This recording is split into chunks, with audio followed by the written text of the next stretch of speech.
What's up everyone, it's Bones here. In today's video, I'm back with the video I promised about the quote-unquote better version of Despia that I've been using. As you'll see, there's going to be some things that may be outside of the standard, but I'll explain in detail why that is. So, as you'll see, in my opening hand there's two Alubers, the Branded Fusion, the Ash, and the Crossout. So, dead giveaway, I'm playing hand traps and the Crossout. This was something that I gave up for a little while because with the branded lost package, it felt like it was just so much space to commit to. But I'm back on it just because hand traps are just a huge part of this format, and the deck still does need a way to beat D-Barrier. As you'll see, my opponent is on Tri-Brigade, and he's going to make a minor misplay or a mistake, or he just simply could have forgotten, but it really won't make much of a difference. To get on with the replay, you'll see that I'm going to summon Aluber. I'm going into no hand traps, and I have Crossout in hand, so perfect situation for me. I'm going to add the ad-lib, get the Mirror Jade banish, and end my turn on that.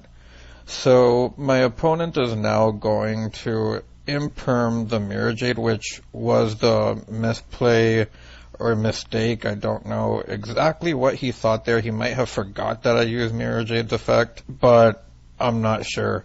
You'll see that my opponent is going to try to go off here, but Guardian Chimera is really going to wrap this up, as he's not going to be able to do much. He also makes another strange play here, which you'll see he's going to use his Revolt to go into Rugal and not Omen. So, quite frankly, this may have just not been a Despia player overly knowledgeable with the deck, but it really didn't matter considering the hand I had.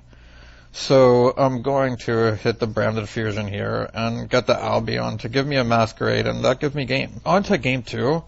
You'll see that my opponent's going to start, and he has two hand traps this time around, and I got lucky and drew Crossout again, but on top of that, I have Nibiru, and in this replay, I want to show you how much value Nibiru is going to get here, because I'm going to clear his entire field, but if you look at my hand, I'm really just one poly away from being able to go off, and I get Theater as my top deck, which allows me to fuse into Chimera here with the Tragedy, the Chain, and the Nibiru that took his board, and then get two draws off the Chimera plus the pop of the token.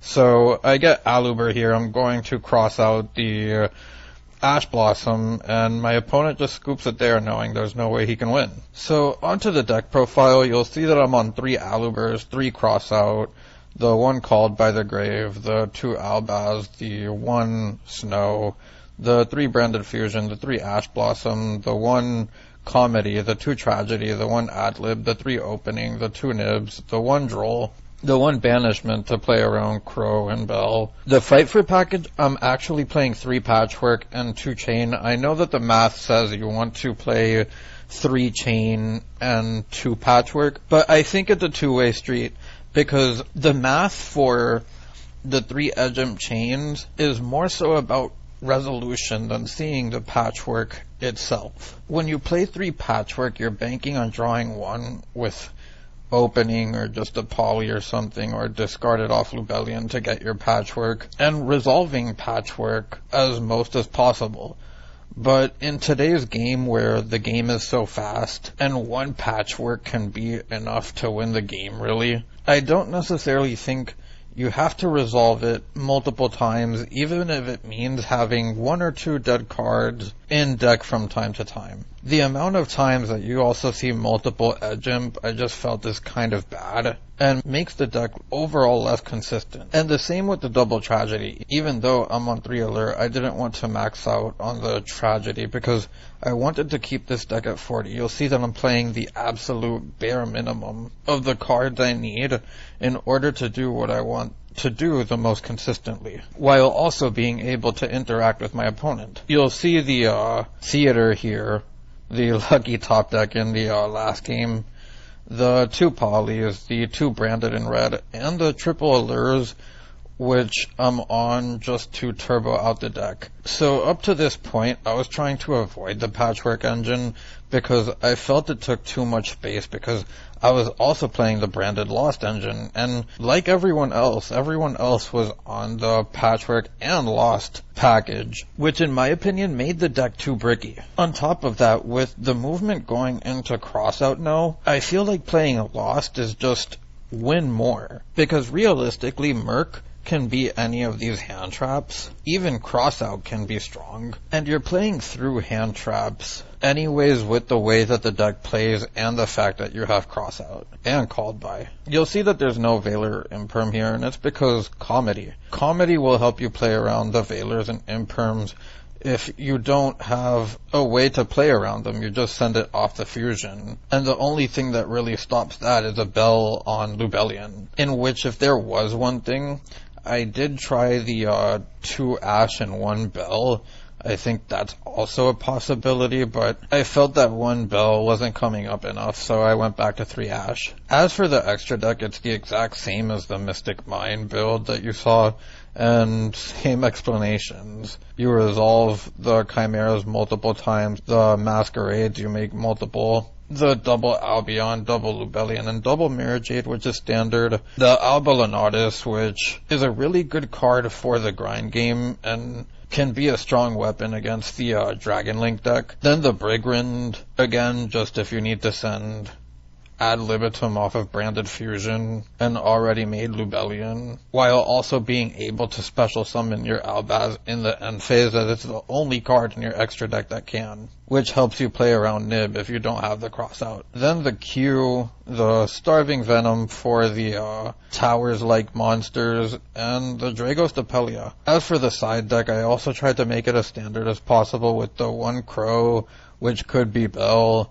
You pick which one you want to side, whichever you feel you'll see more. And then the 1 Mine, the 1 D-Barrier, these again are for crossout. The triple super polys, and it's just because there's some boards that you simply cannot break without it, unless you're heavily committing to Mine and other stuff like you saw in the build yesterday. But the reason I feel that build isn't as strong is because you're still playing traps that can be dead or not necessarily great against many matchups. I feel like it's better at events where there's a concentrated amount of players and decks and you're not necessarily going against just about anything online. The triple twin twisters for your anti-spells and other floodgates that could be a problem for you. And then lastly, there can be only one, just because it's a huge counter to decks like Sword Soul, Salamangreat, good against Marine Cess, and just other decks that could be a problem for this deck. As you'll see, I cut the Zombie World package also,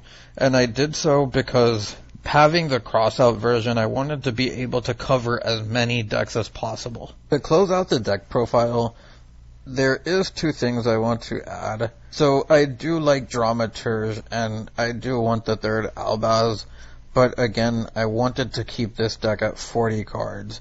As you see, there's 3 Patchwork, 3 Opening, 3 Fusion, 3 Alubers, the Allures. You're trying to turbo out as much as possible, and having the ability to see your crossout and your called by as much as possible as well is very important to this deck in my opinion. And another thing that I'd like to add about not having the Lost package, you necessarily don't really miss it much, because one thing about Spriggan's kit is that while it's nice to put back maybe some of your Patchwork parts or something, if it's the only thing you have to normal summon, then Comedy won't protect that, so it kind of forces you to play the Veiler and Imperm stuff for crossout, as Comedy can't protect it the same way it protects Aluber. The other thing is that you don't necessarily miss the Mercarier, as mentioned, because of the hand traps and stuff. And lastly, I felt like with Albion, if you're going to play Albion and Merc, it's best to play the branded sword, but that's just adding another